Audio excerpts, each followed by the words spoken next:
मगर खुद देवबंद की तारीफ में एक किताब और लिखी गई इसी मदरसे देवबंद की, और वहां भी तौहीन की गई। ये असल में बुनियाद बता रहा हूं जिन बुनियादों पे इनमें और हम में इख्तिलाफ है। ये किताब है बराहिनुल कातिया, अल बराहिनुल कातिया, ये सामने। लिखने वाले मौलवी खलील अहमद अम्बेटवी रशीद अहमद गंगोही के शागिर्द, इन्हीं के यहाँ से छपी हुई है, कोई बरेलियों ने नहीं छापा, आज भी छप रही है। आप भी दिल्ली जाकर इनके कुतुब खानों से ये किताबें हासिल कर सकते हैं। मैंने कोई आसमान से नहीं लाई है भाई, ये इन्हीं के कुतुब खानों से खरीद खरीद के लाया, छप रही है, बिक रही है। इस किताब के अंदर इसका सफा नंबर 63 है। इस किताब में मौलवी खलील अहमद अम्बेटवी जो मौलवी अशरफ अली थानवी के उस्ताद है, हकीमुल उम्मत साहब के, रशीद अहमद गंगोही दोनों के उस्ताद है, देवबंद के मदरसे की तारीफ करते हुए कहते हैं कि मदरसे देवबंद की अजमत बहुत है। अल्लाह की बारगाह में मदरसे देवबंद की अजमत बहुत है, अल्लाह को बड़ा पसंद है ये मदरसे देवबंद। आप ही के यूपी में, सहारनपुर में।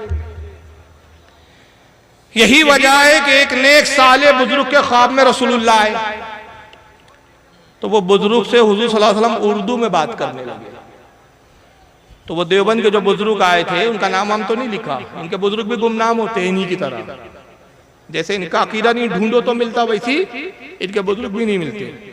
बहरहाल बुजुर्ग आए और उन्होंने हुजूर से उर्दू में बात की, तो हुजूर भी उनसे उर्दू में बात करने लगे। तो हैरान हुए, कहा या रसूलल्लाह आप तो अरबी है, अरब के रहने वाले, आपकी जबान भी अरबी है, सरकार आप उर्दू में बात कर रहे हैं।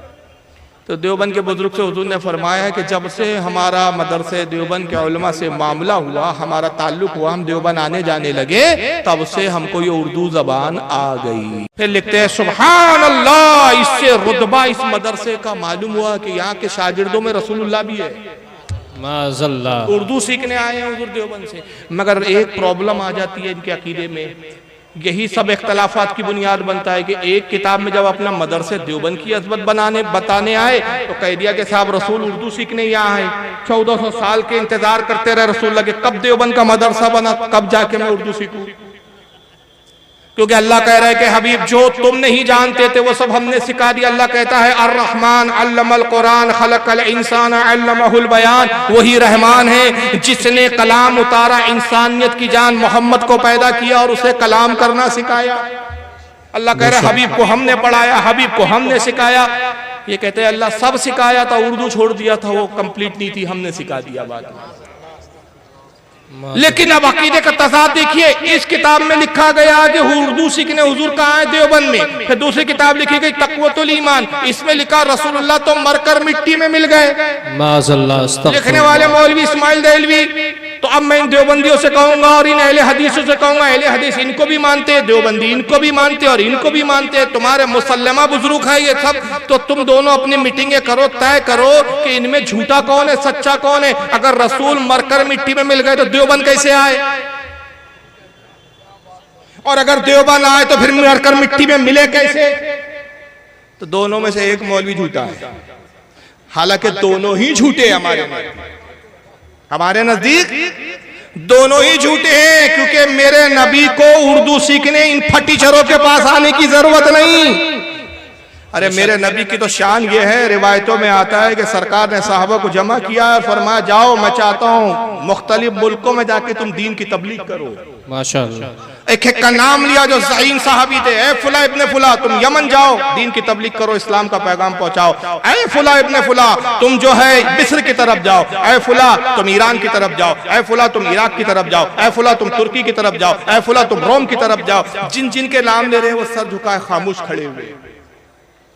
सरकार ने फरमाया क्या बात है तुम खामोश क्यों। या रसूलल्लाह आप जिन मुल्कों की तरफ हमें भेज रहे वहां की जबानें हम नहीं जानते।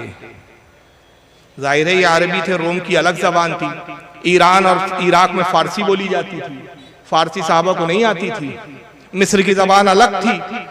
अल्लाह के नबी जिन मुल्कों की तरफ आप हमें जाने का हुक्म दे रहे हैं वहां की जबानें हम नहीं जानते, वो हमारी जबान नहीं जानते, तो फिर हम क्या समझाएं, वो क्या समझे।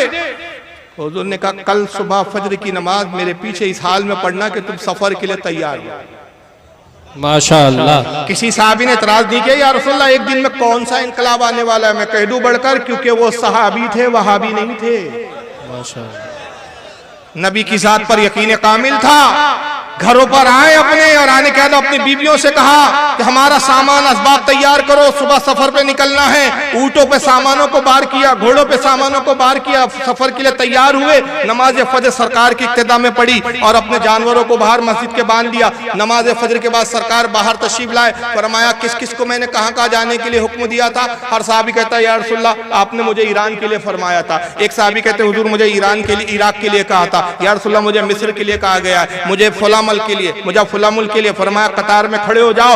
रावी हदीस कहते हैं हर साहबी कतार में खड़ा हो गया। हुजूर अपना लुआबे दहन लेते थे और उस सहाबी के मुंह में डालते। जिस सहाबी के मुंह में नबी का लुआब जाता उस मुल्क की जबान उसी वक्त उसको हो जाती। सुभान अल्लाह, बहुत खूब, माशाअल्लाह, बहुत खूब। अल्लाहु अकबर, या रसूल अल्लाह जिंदाबाद, अल्लाहु अकबर। मुझे बताइए जो नबी अपने लुआबों से मुल्कों की जबान दे दे, उर्दू सीखने फटीचरों के पास आएंगे?